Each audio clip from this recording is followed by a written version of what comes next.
കേരളത്തിൽ മഴ കുറയുന്നത് ഓണവിപണിയെ ആശങ്കയിലാഴ്ത്തുന്നു. കേരളത്തിലെ മഴക്കുറവ് തമിഴ്നാട് കർഷകരെ സാരമായി ബാധിക്കുമ്പോൾ ആശങ്കയിലായി ഓണം വിപണി.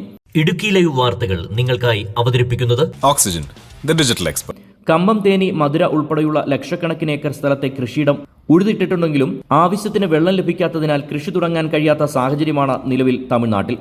വലിയ തോതിൽ മഴ ലഭിച്ചില്ലെങ്കിൽ പച്ചക്കറി, പൂക്കൃഷികളുടെ ഉൽപ്പാദനം വൻതോതിൽ കുറയുമെന്നാണ് തമിഴ് കർഷകർ പറയുന്നത്.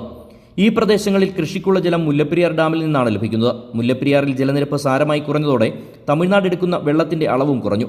കമ്പം ജില്ലയിലെ തോടുകളും ചെക്ക് ഡാമുകളും പൂർണ്ണമായി വറ്റി വരണ്ടിട്ടുണ്ട്. ഓണം മുന്നിൽ കണ്ട് കമ്പം ജില്ലയിലെ ശീലയംപെട്ടി ഭാഗത്ത് പൂക്കൃഷി വ്യാപകമായി കർഷകർ നടത്തിയെങ്കിലും വെള്ളമില്ലാത്തതിനാൽ നശിച്ചു തുടങ്ങി. വെള്ളം കൂടുതൽ ആവശ്യമായ പൂവിനു പകരം പച്ചക്കറി നടാനായി പലരും കണ്ടം ഉഴുതുമറിച്ചു. പക്ഷേ വെള്ളം ലഭിക്കുന്ന കാര്യത്തിൽ തീരുമാനം ഇല്ലാത്തതിനാൽ കൃഷി ഇറക്കുന്നില്ല.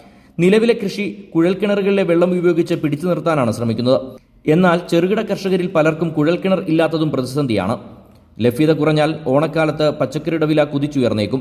പൂക്കൾ കമ്പത്തുപോയി എടുത്താലും വലിയ ലാഭം പ്രതീക്ഷിക്കേണ്ടെന്ന് കർഷകർ തന്നെ പറയുന്നു. News desk, Idukki live. Idukki live വാർത്തകൾ നിങ്ങൾക്കായി അവതരിപ്പിച്ചത് Looking for the latest laptops? Looking for the best offers? Let's go to our expert. Oxygen, the laptop expert.